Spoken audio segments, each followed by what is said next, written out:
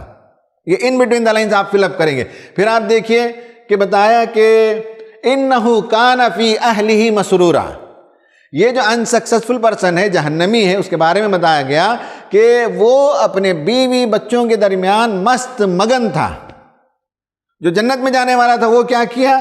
He used to be fearful of آخرہ while with the family، دنیا میں اہل و عیال کے درمیان زندگی بسر کرتے ہوئے وہ آخرت کا خوف رکھتا تھا، احساس تھا اسے، آخرت سے بے خوف زندگی بسر نہیں کرتا تھا۔ پھر اس کے بعد یہ جو سکسیسفل پرسن ہے، فَسَوْفَ يُحَاسَبُ حِسَابًا يَسِيرًا، اس کے ساتھ آسان حساب کتاب لیا جائے گا۔ اس کے ساتھ کیا ہوگا؟ اس کے ساتھ حساب کتاب آسان نہیں ہوگا۔ He will have a tough reckoning، اس دن سخت حساب کتاب لیا جائے گا۔ تو اس سے آسان حساب کتاب، اس سے مشکل حساب کتاب، یہ مسنگ ہے، یہ ریٹن ہے۔ اس کے بعد کہا وَيَنْقَلِبُ إِلَىٰ أَهْلِهِ مَسْرُورًا، جسے سیدھے ہاتھ میں نامہ اعمال ملا وہ لوٹے گا اپنی بیوی بچوں کی طرف، خوشی خوشی دکھائے گا، دیکھو میں پاس ہو گیا، یہ دیکھو میرا سرٹیفکیٹ ہے، سب کو دکھاتے پھرے گا۔ اور اس کے برعکس یہ آدمی کیا کرے گا؟ نامہ اعمال لینے کے بعد بیوی بچوں کی طرف لوٹ کر نہیں جائے گا۔ He will not have a face to show، کیا صورت دکھائے گا؟ تو دیکھیے کہ ایک آیت ہے، دوسری آیت مسنگ ہے، ایک فیکٹر ہے، دوسرا فیکٹر مسنگ ہے، ایک پہلو ہے، دوسرا پہلو مسنگ ہے، کمپیریزن ہے یہ۔ اور اس کے بعد آپ دیکھیے کہ فَسَوْفَ يَدْعُو ثُبُورًا، یہ موت کو پکارے گا۔ اس کے اپوزٹ یہاں بتایا گیا گریٹنگز وِتھ تحیت اینڈ سلام۔ جنت میں جب جائیں گے تو ہر جگہ حیات کی دعائیں، سلامتی کی دعائیں، یہاں موت کی دعا ہے۔ وَيَصْلَىٰ سَعِيرًا، یہ جہنم میں داخل ہو گیا، اس کا ذکر نہیں ہے۔ He will enter paradise، یہ جنت میں چلا گیا۔ اب آپ دیکھیے کہ حسن کتنا اچھا ہے، بیان کا پیرائے کتنا پیارا ہے، کیسی صنعت ہے، کیا ٹیکنیک ہے، کیا لٹریری بیوٹی ہے کہ جنتی اور جہنمی کو کمپائر کرتے ہوئے بات مکمل ہے 7 جملوں میں، اسے کھولیں گے تو 16 جملے بن جاتے ہیں۔ خواتین و حضرات، یہ بہت ہی انٹرسٹنگ پہلو میں نے اس لیے رکھا کہ قرآن میں ایک جگہ نہیں، جا بجا اس طرح آپ کو ملیں گے، اور عام طالب علم کو دقت ہوتی ہے، اسے فیل ہوتا ہے کہ کوئی بات مس ہو رہی ہے۔ وہ مسنگ جو ہے وہ ایک فن ہے، وہ ایک لٹریری بیوٹی ہے۔ آپ کا کام ہے کہ اسے انجوائے کریں، اسے انوائنڈ کریں، اسے ان لاک کریں اور اسے کھولیں، اور اس کی تمام وسعتوں کے ساتھ آپ سمجھنے کے عادی بنیں۔